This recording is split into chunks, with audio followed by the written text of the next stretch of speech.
Mais il a des millions. Ndako basomi na Miami 19 millions de dollars. Baso yango. Ndako en aéroport na biloko tu baso ndako yango wapi mbongo baso wapi na inane. Ça même merci pour moi. Toi quand même le président de la République à côté qu'à livre parcellaire à Congo et qui peut de Kenya bombo libéla. Quand même a dit qu'on négociait, il sait parler. A donné beaucoup de livres parcellaires à Congo, à qui pas Obama et pas Trump, et pas Bakaïd, à côté qu'Abisson sur votre baoum. Il y a mon Kofi dans le quartier Lanté. Et là on est malonga salle. Hein? Quartier Lanté, bana basi on a si bango nyomititi nyonso. Pour nyomititi na nyomititi pas Kofi nyo. C'est quoi comme directeur cabinet? C'est quoi il y a ko si ce n'est Congo mais ba nyomititi. Tata na kombo penguya na yo na sengi lipamboli ya ngeli na babone nyoso ya Kleboa babone nyoso ya kleboa.com bopambwami pe bopambwami lisusu Kleboa.com atatata na bamwanzi pi batalaka yango.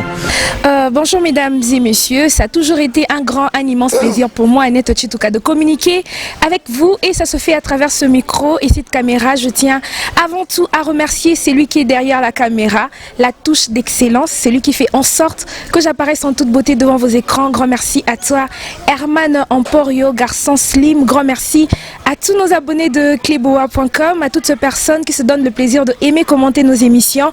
Vos commentaires, vos suggestions nous aident à se perfectionner. Grand merci à My Lady Boss Pichu Mangaya. Grand merci à Tonton Banda, l'homme invisible de la nation. Grand merci à mon vieux Chaise Chilombo. Pourquoi pas à toi, mon major Francis Akoumou. Voilà, mesdames et messieurs, je ne suis pas seule aujourd'hui. Je suis avec le prophète John Ngefa. C'est avec lui que nous allons dérouler cette émission. À qui j'ai dit bonjour, prophète Ngefa. Bonjour, maman Annette Nzambia Pambolayo. Tout le monde a prière. Nzambe Nabilaka, Tata Nabiso. Le coup Massanjo les ont pas en colo. Petit mokolo maboko na yo ba kongoma so maboko na yo. Pesa mamo maele sagesse science. Peut-être tout ne était pas na yo. Petit qui République démocratique comment maboko na yo. Passer le kibisu. To ebele to kosalate.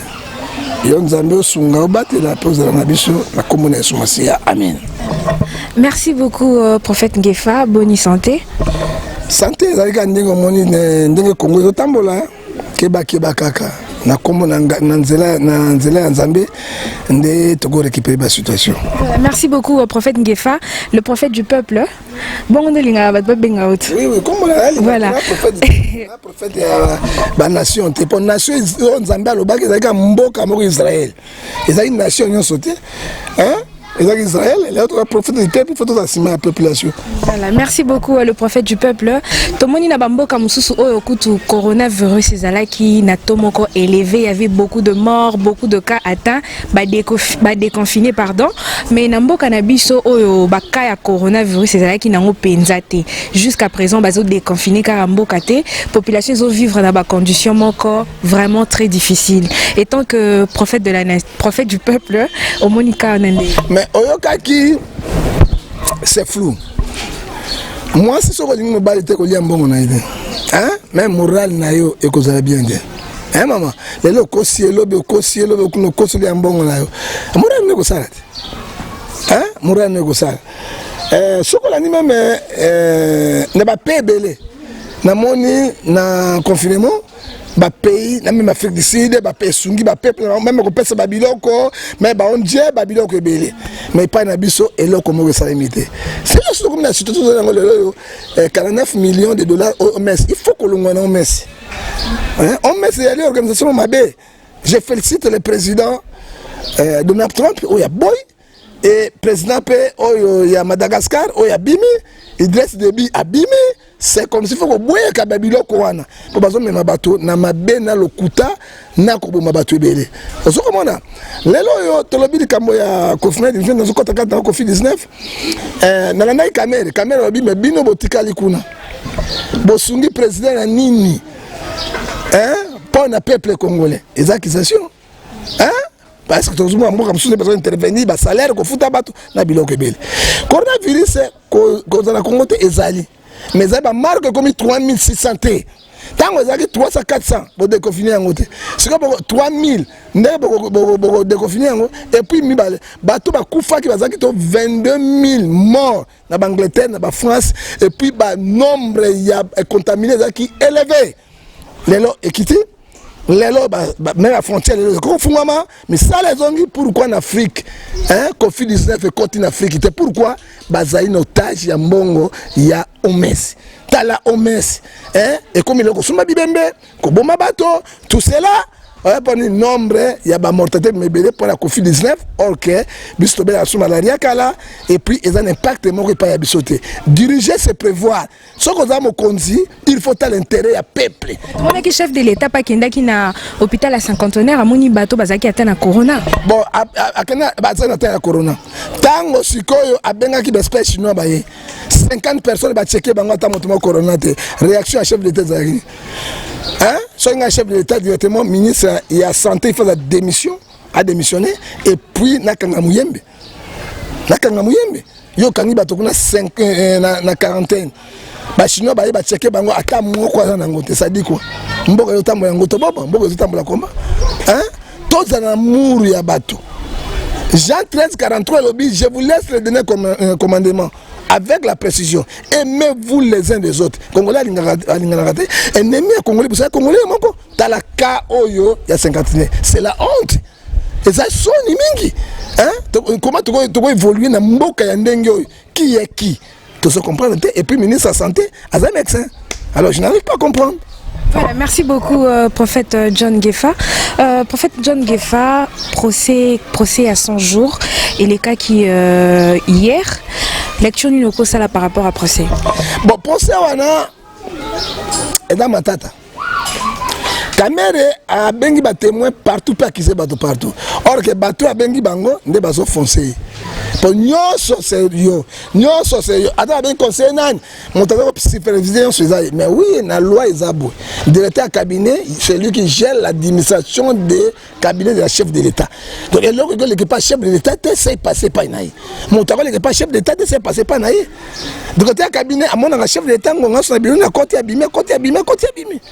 Hein? Moto à côté mon chef d'État politique. Mais quand on a battu sur tangi bango. Hein? Et puis sur la landé analyse il y a caméra déjà azo funda chef de l'État indirect. Pourquoi dans le bibo? La landé j'ai dit awa caméra sur le babou. Quand j'ai lu dans les réseaux sociaux, j'ai vu le nom de ma femme, le nom de ma fille Shoraya. J'étais allé voir le président pour montrer. Et parce que le président, il est spécialiste dans les réseaux sociaux. Mais qu'est-ce que Kamere dit, il voulait dire? Le président ne travaille pas. Il ne fait rien, c'est moi Kamere qui fait tout. Déjà, accusation. Hein? Tant que l'objet sous sa vie, parce que mais je reste à Makala, mais dans la vérité, et pas un chef de l'État. Ça dit quoi? Bon, il accuse le chef de l'État. Dans le dossier à Kamere, quel est le prophète? Dans le bac de Mukuna Awa. Hein? Mukuna Okena Makala. Okena Makala. Et là, ça va. Quel est le prophète Yanzambe? On a solo ba Arlette. Dossier à Kamere est glissant. Batebele bako kwaya. Et puis, Mboko 2021, tu aussi ça pour moi les Camerounais mon na kata Mboko. Voilà, prophète Gefa, est-ce que l'année qui peut témoignage à Bitakwira? Bon, Bitakwira dit la vérité. Mais nous, on a Bitakwira le bani. Hein? Bitakwira, il craint Dieu. Il a l'obéissance à Dieu. Hein?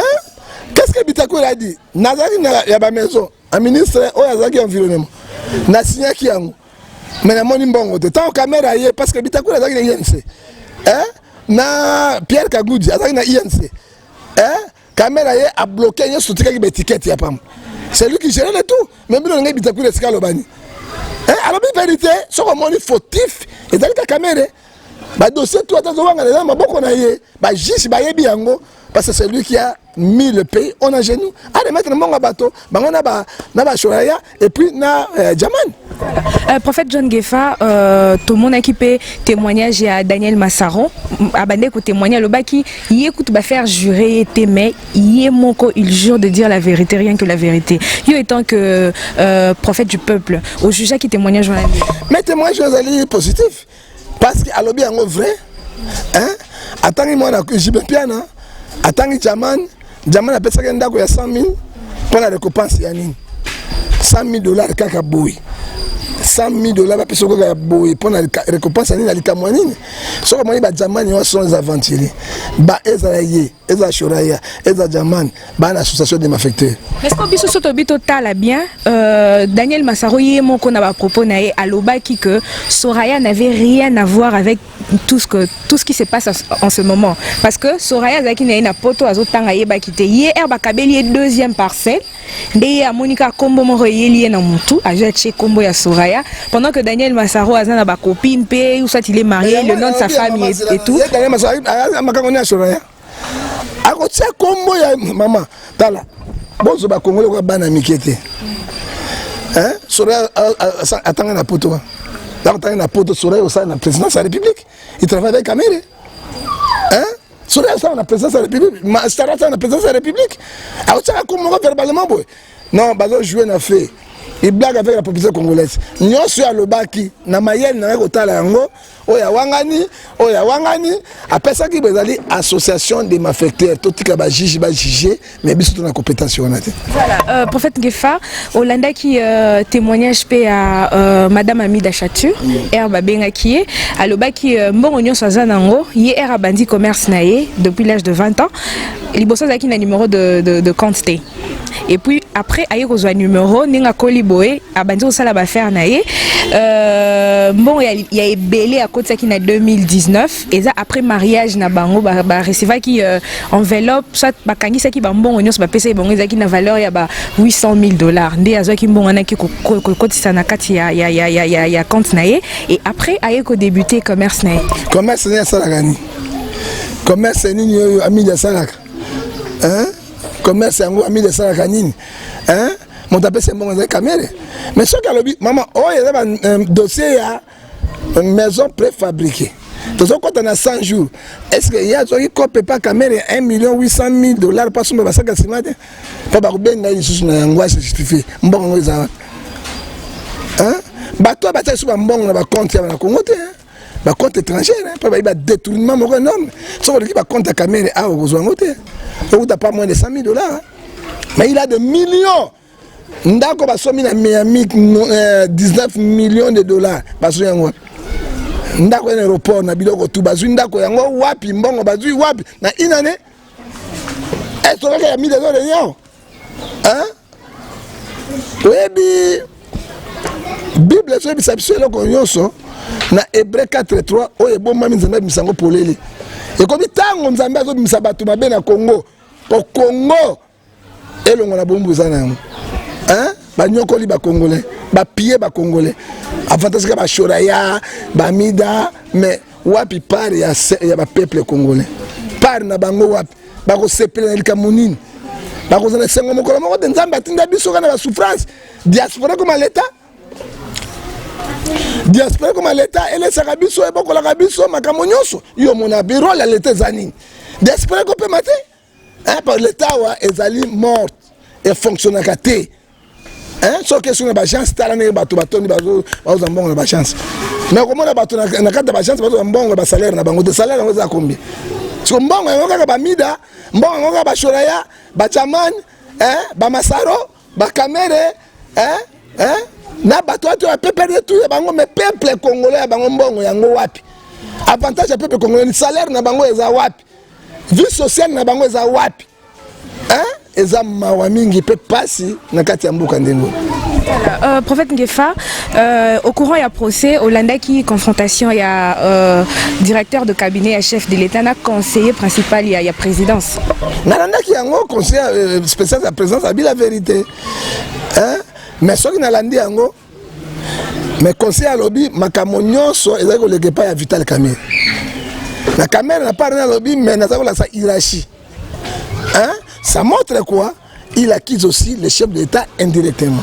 Et bah, tu vas comprendre, Alors il faut que un dossier hein.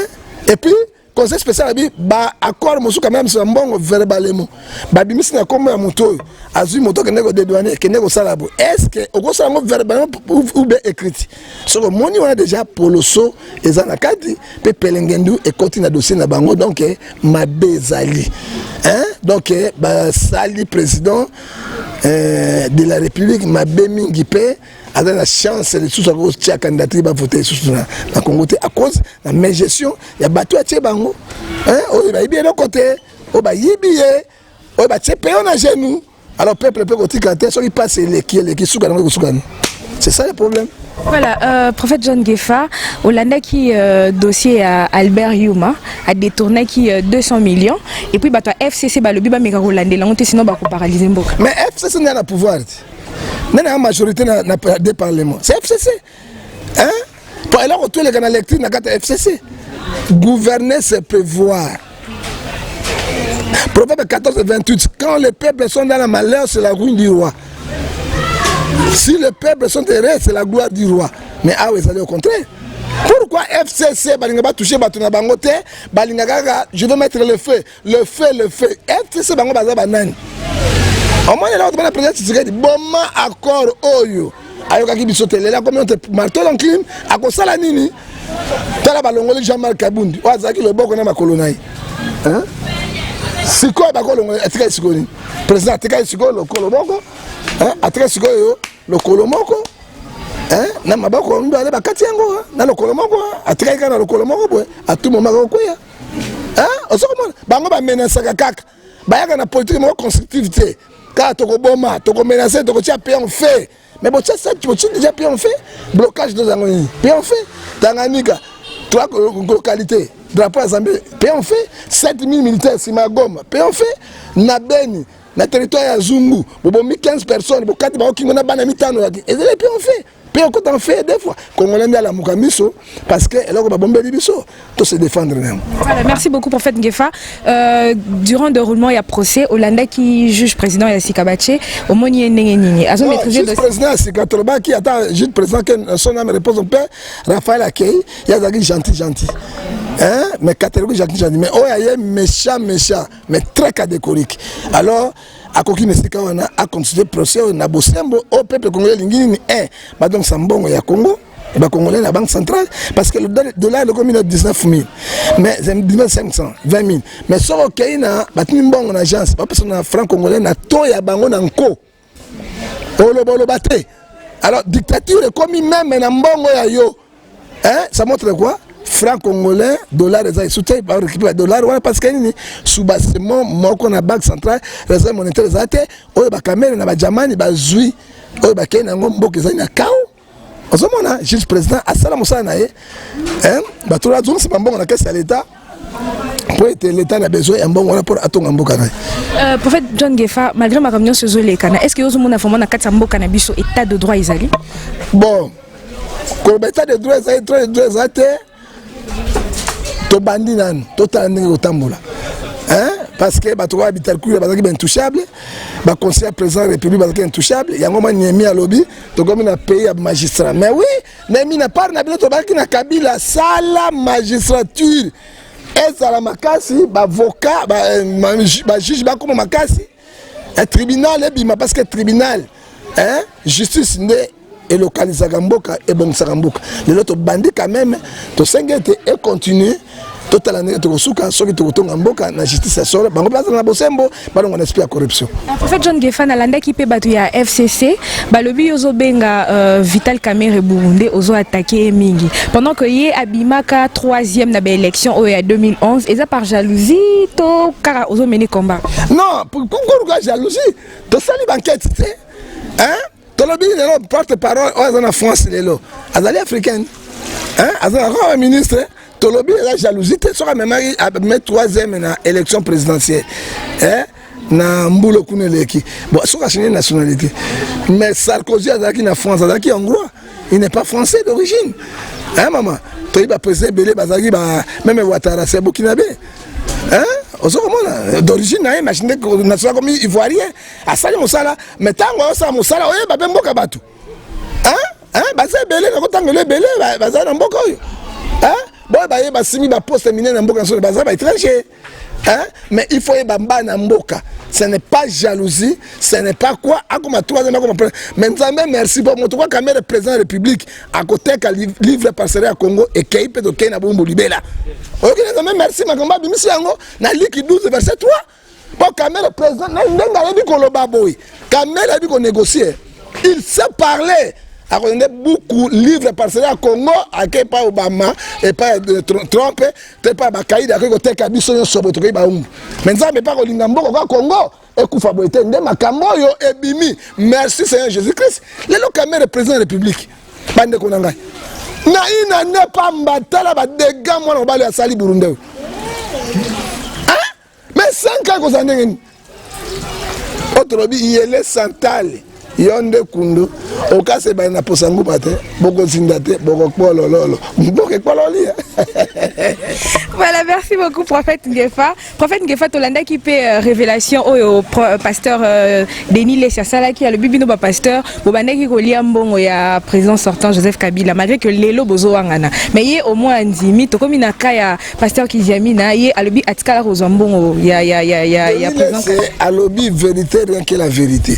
Mais yo polia ce qui a lobby boy pourquoi pas tout na ngai mais na justifier na zo bango ngana lia mbongo Kabila te hein Kabila pèse ba tona ba 500 000 dollars hein mbale belé ba 250 000 dollars 250 000 dollars ba église ba zo ko sa to ne pas Kabila nzela mugalu hein nzela pour ya pasteur mugalu hein soko lie loko ya moto ndima OK madame monsieur ko ba vie mukuna parce que ba vérité te.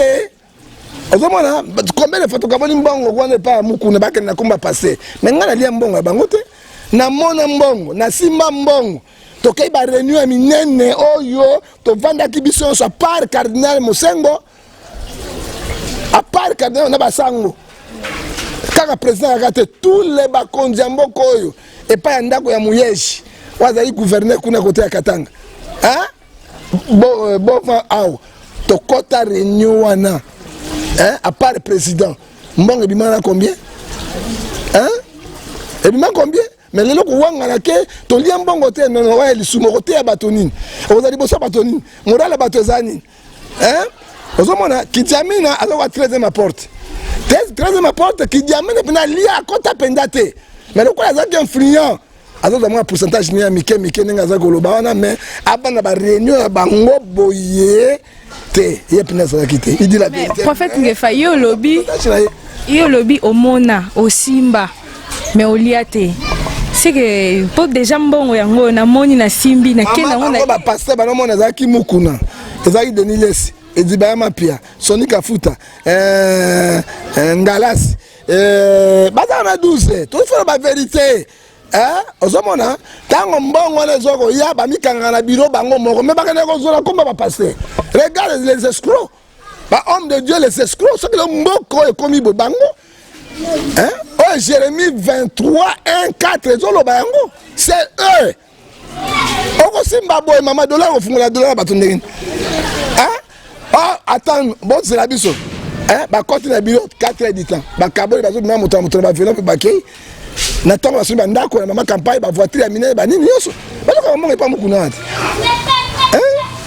pa mukuna tango ti nani ata président église de veille nani kakendi azo finga mo sangue église catholique afinga ki wa kasi na sekati ba pasteur plein bo betango boko ba pasteur ba zoba ba kozo mbongo na komo na bino ba binini mo bini ya zoba. Parce que quand il y a pas mazanga nyama kolia na yango si matala ba brique ba dollar Kabila pesa ibango ba kena bino kabolo là ba wanga na Kabila ne Denis a dit la vérité hein moi j'appuie Denis ce qu'il a dit la vérité mais bino bandimi Denis kalonga na ba bisanga kamena dévoiler ba secret na bango kala ngo bondima ite bon bondima Denis alobi malo ba Denis alobi le nona ngai kese nani hein ngai politicien ya mbonga mutute hein olenga benga ngai na komi moi mbonga Kabila papa musana nzambe batika na boko pamba te moi Kabila kolia nyosa ngona te kolia wana abi Kabila comme personnel wana kolia hein ta olenga ko ministre apesa mbongo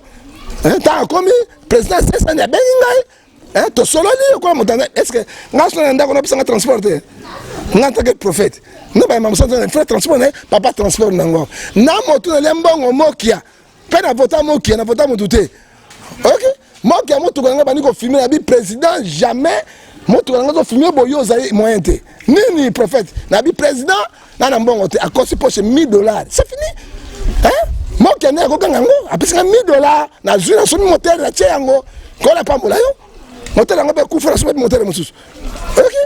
Kona pambola yo apare bango moto prophète ngeba liambongo nani atomona mosapi aloba pangala bi sekela mbala sima na bisa ngo bokotakia bino de détruire mboko batika ko sa peuple congolais dans ma société ce sont les escrocs bango tout ba donner la prophétie Kabila 150 ans Kabila otika internet na eza bango balo sambo alokuta ko sera prier ba maman livre ya lokuta ke bato ba pengwa ba kota ba formation na ba magie. Hein? Na minima pelengendu ya ngoto bobo ba bunga nzela nzambe. Qu'est-ce qui bana leso apesa biso? Oh, bana leso bana nzambe nzamba sanda bango na Apocalypse chapitre 3 verset 15. Baza ni bouillon, ni froid ni bouillon, Dieu je peux venir dans ma bouche. Nzamba sanda bango. Bana impact. Hein? Donc comment si ma politicien, baza boye, ba bani pe jeune Tshisekedi. Oto sa prière ya nation awa, quand ni Misa Kabila mbongo. Hein? Mbongo bima combien? Bah somba bateau mon numéro 10 000 passer 100 000 boké na stade caméra aux habitants de l'église même dimanche va passer bien tout dans masumu bo bomi ko samba mo ko dimanche yanza po boké na stade de martyr bo to msakango ba corrupteur ba bino nzambe bino va passer so mboka ko fi bo binoti bo to bisana secret na bino ba passer ba comme homosexuel bo to lo ba bino mawa ouais comme mec ce que t'as comme on a alors bah pas encore ça non tout moi comme ok n'a pas été comme état de droit Kabila confité maman il va confité allez bon confrère Kabila ya la maman livre attends ça bino misat bon sambo kwa mbonga kala ok yo mona ngala kana ngakati hein bon mona ngala na kana na jelem kuna bon mona ngala donc na butu moi kuna jelem na ngakati ko jambongo siko bozo wanga na bango pona ni hein vous habitez même bé. Hein? Vous habitez Mamabé Makasi. Hein? Vous avez quand même bien pasteur. Vous avez même.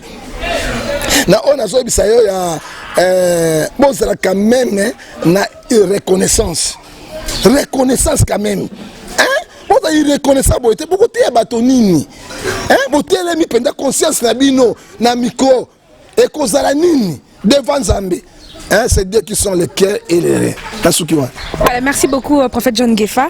Tokomi déjà Nasuka ya émission Nabiso. Je tiens à remercier Alain Katanga. Grand merci à toi, Francis Kizaza. Pourquoi pas à toi, Antidote de Baforme. Voilà, prophète Ngefa. Qu'est-ce que les gens peuvent retenir de toi? Prophète Ngefa, au juge qui a tué, il y a directeur de cabinet Nengeni na procès. Orgueilleux. 1 Pierre chapitre 5 verset 5, Galates 6 verset 3. Azomona quoi l'équipe là ba juger à l'équipe bataillon son nom. Koloba bon français a été aux sagesse. Mais soukanae hein akokuya na kata libulu. Aza c'est peut-être normal pour Aza Dirkab, directeur de cabinet et chef de l'État. Pour na yo moni faut pas révoquer, faut pas longoler casquette soit na pas samba bientôt. Cabinet chef de l'État n'est pas en prison. Ah faut vite. Intérimaire Aza wana. Ata siko peut être titulaire. Hein? Pour y avoir funda batuyon même intérimaire a fundi pays. Pour caméra bifunda funda on a marché aux yeux là libabé. Mais que maman yo tanga kombo na faut kuna moyen exacté. Akuna. Maman ngakati. Maman ngakuna pas na bango. Bataka ko maman ngaite. Pena okendete. Hein? Na okendete mala moko te. Parce que ngana za logique je souffre avec la population ensemble. Maman ngakuna. Na sanginde ordinaire social pas président pour na aider. Hein? Koufele qui na présidence. Babebi sa bandako wana alongwanano parce que biloko musuna ko sur na kate ba chaîne de télévision te mais l'audience on a compte na maison na cabinet présidentiel parce que banga poison na kozanga ne libanda na payote to sur le président pas congolais il faut banga poison mon qui déroulement ya procès ndenge ba juge balati ba gant balati ba masque comme sinon ça non banga non ko faire mbi mokolo ça comme mon colo mais banga liwa yanga epsi ba chichi balata ba gant ba simba sur ba pièce détachée ou ba papier et puis ba za protéger ba sali yango hein moto yo so to biliwa tokokufa mais il faut te protéger parce que tozila mukolo na pesa moto et kokame ko bomba biso brisque boy eza mabe parce que yo bomi bato boyine pe ozala kimia te parce que milimo ne kufi et kotakebi. Prophète John Ngefa Olanda qui interview au Kofi Olomide Asala qui a senga qui malgré kaza musicien mais ba pesa et poste wana directeur de cabinet pour yenda ko konzambo. Yé mo Kofi na quartier laté là on est malonga sala. Hein? Quartier laté bana basi on a si bango nyomititi nyonso. Pour nyomititi na nyomititi pas Kofi nyo. Siko comme directeur cabinet, siko ya ko sisene Congo mo ba nyomititi ba nyomititi. Hein? Atika Youssou Ndour a comme ministre critique et simbaki.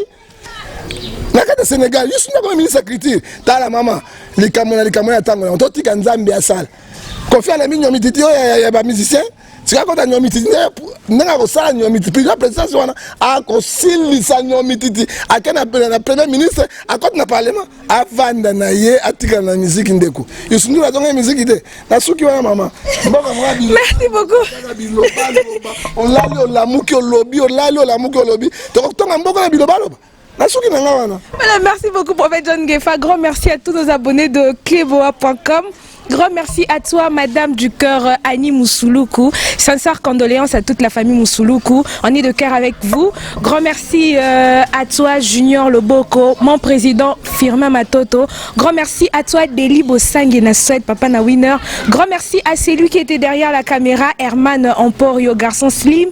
Grand merci à toi, Irène Mwanza, maman sociale. Restez branchés sur cleboa.com. Prophète Ngefa, dédicace pour tout clôturer l'émission. Na numéro de téléphone. Parce que numéro nangai parce que Kofi a pesa kanda na ko pesa mbote ta mutu moko te so ngo numéro nangai 0 yango bino mboko mwa pesa ngalo sako papa Congo commande poubelle le sac prophète a telemi le kola moto mbo susunta ba imboko be na suki wana numéro nangai okozo ngo la 0043 89 610 49 41 cause sur le numéro 0043 81 807 26 78 pour que 0093 43 99 99 42 937 pour la mbote na pesika yesu mbote na suki wana parce que na oki déjà kanda.